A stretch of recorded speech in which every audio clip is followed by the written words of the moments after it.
तो जय हिंद, नमस्कार साथियों, पुनः उपस्थित हैं एक नए वीडियो के साथ जो बेहद ही यूजफुल इम्पोर्टेंट टॉपिक है बिहार एसएससी, बिहार दरोगा और भी आगामी तरह तरह के एग्ज़ाम के लिए सिविल कोर्ट हो या एसएससी जीडी हो, सभी के लिए वो है बेहद ही इम्पोर्टेंट टॉपिक है।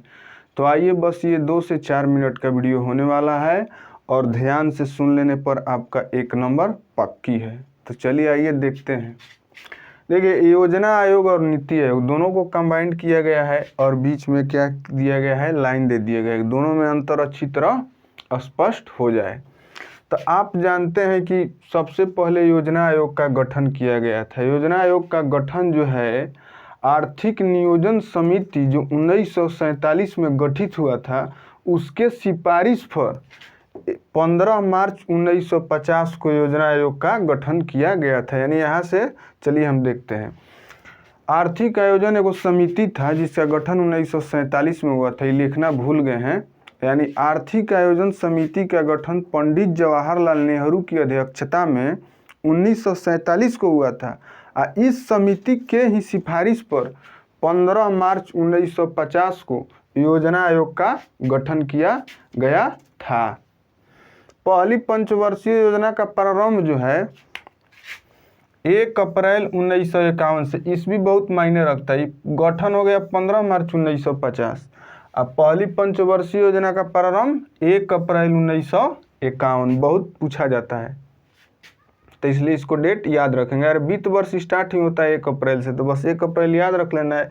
एक यहाँ लास्ट में, एक यहाँ, यानी एक यहाँ एक यहाँ। तो 50 के दशक में, 60 के दशक में यह स्टार्ट हुआ था, तो 51 एक यहाँ और एक यहाँ, यानी 1 अप्रैल 1951।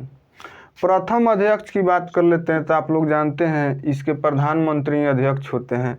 उपाध्यक्ष की बात कर लेते हैं। तो प्रथम उपाध्यक्ष जो थे वो गुलजारी लाल नंदा थे। कौन थे? गुलजारी लाल नंदा थे। अंतिम उपाध्यक्ष, ये इम्पोर्टेंट है इसलिए यहाँ लिखे हैं। अंतिम उपाध्यक्ष जो थे मोन्टेक सिंह आहलूवालिया। मोन्टेक सिंह आहलूवालिया। समाप्त इसको कब किया गया? तो 15 अगस्त 2014 को। कुल इसमें कई गो योजना चला? तो 12 गो योजना चला, यानी 12वीं योजना पे इसको 2014 में 15 अगस्त को समाप्त कर दिया गया। अब इसके स्थान पर क्या आया था? तो नीति आयोग आया था। इसके स्थान पर क्या आया था? NITI Aayog.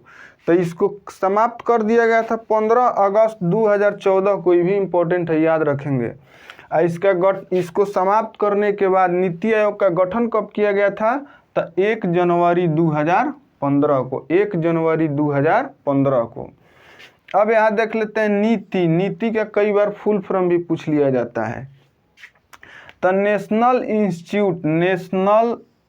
Institute for transforming India. National institute for transforming India, यानी इसका हिंदी हुआ, कभी कभी इंग्लिश ईजी हो जाता है और कभी कभी हिंदी ही ईजी हो जाता है। कभी कभी इंग्लिश ईजी होता है तो हिंदी भास्ट हो जाता है, इसलिए हम दोनों को लिख दें, दोनों देख लेंगे। क्योंकि चल रहा है national institute of transforming India, कभी हिंदी में ही पूछ ले। तो इसका हिंदी होता है राष्ट्रीय भारत परिवर्तन संस्थान।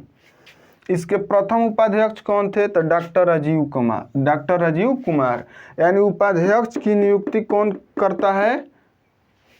उपाध्यक्ष की नियुक्ति जो है भारतीय प्रधानमंत्री करते हैं, जो इसके अध्यक्ष होते हैं। यानी नीति आयोग के प्रथम अध्यक्ष कौन होंगे ये तो बताने की आवश्यकता नहीं है, चूंकि मोदी जी के काल में हुआ था और मोदी जी प्रधानमंत्री थे, तो जाहिर सा बात है कि मोदी जी प्रथम अध्यक्ष होंगे। और वही जो है प्रथम उपाध्यक्ष डॉक्टर राजीव कुमार को नियुक्त किए थे। तो इसको देख लेना बेहद ही जरूरी है। प्रथम सीईओ कौन थे भाई? तो अमिताभ कांत थे। इसकी प्रकृति कैसी है? इसकी प्रकृति कैसी आगामी एग्जाम के लिए बेहद ही इम्पोर्टेंट है, इसलिए यहाँ पे लिखे हैं। प्रकृति से कैसी है? विकेंद्रीकृत। कैसी है? विकेंद्रीकृत। पदेन सदस्य केंद्रीय मंत्रिपरिषद से, पदेन सदस्य जो है केंद्रीय मंत्रिपरिषद से अधिकतम कितने हो सकते हैं? तो अधिकतम 4 हो सकते हैं, 4। इसको अच्छी तरह माइंड में सेट कर लेंगे। अंशकालिक सदस्य का मतलब होता है कि जो शोध संस्थाओं अग्रणी विश्वविद्यालयों से आते हैं उनको अंशकालिक सदस्य बोलते हैं। तो अंशकालिक सदस्य अधिकतम 2 ही हो सकते हैं। उम्मीद करते हैं कि वीडियो समझ में आ गया होगा। तो हमारे साथ जुड़े रहिए, धैर्य बना करके जुड़े रहिए। बस जो कंटेंट दे रहे हैं वो काफ़ी है।